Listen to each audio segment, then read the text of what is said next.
Hello and welcome to the Referral Institute video blog. My name is Dawn Lyons and I'm a Vice President and Partner. And today what we're chatting with you about is behavioral styles. And our focus for today is to really share with you who our nurturers are. And our nurturers are folks who are very patient, very calm, typically tend to even be somewhat reserved. They are folks who are great listeners. They tend to be very loyal. And they're folks who like things kind of at an even keel. These are people who don't like to be pushed or rushed. As a matter of fact, you don't want to back them into a corner because they will literally just completely shut down on you.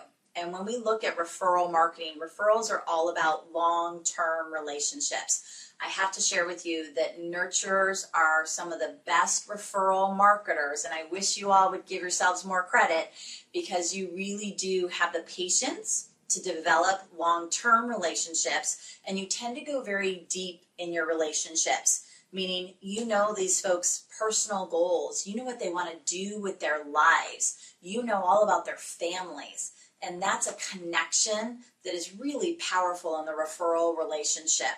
So when we're working with nurturers, they've got some excellent skills. As a matter of fact, one of their best strengths in referral marketing is one of what most of us could do better at, and that is having great listening skills.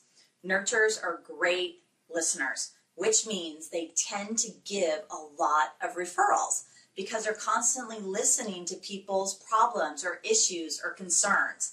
And when they do that on a regular basis, and they have people that they are comfortable and confident about serving that person's needs, they will absolutely refer them, but only if they're comfortable.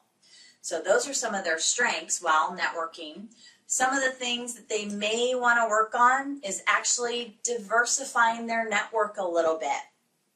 Nurturers tend to be the people that are not necessarily up on stage or the life of the party, but they're people that are really focused on the deep relationships and take a lot of time.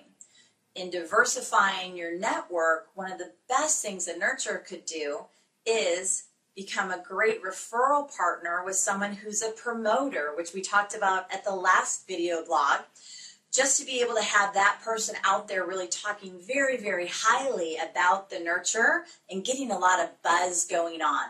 See, nurturers also tend not to brag about themselves very often. And a promoter is actually a great team member for you with that. So I'd look at finding out who are some of those fun-loving, energetic promoters that are within your contact sphere and seeing if you can't start to work with them a little bit more. Now, for those of us that are working with a nurturer, some things that we need to know about. If that nurturer is not moving along in whatever process we may want them to be moving towards, some things that you're going to want to ask for is permission.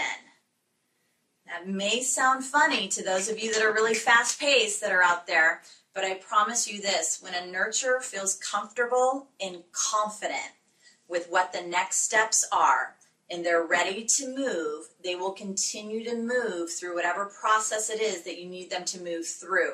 When they do that, you know that you're also creating loyalty.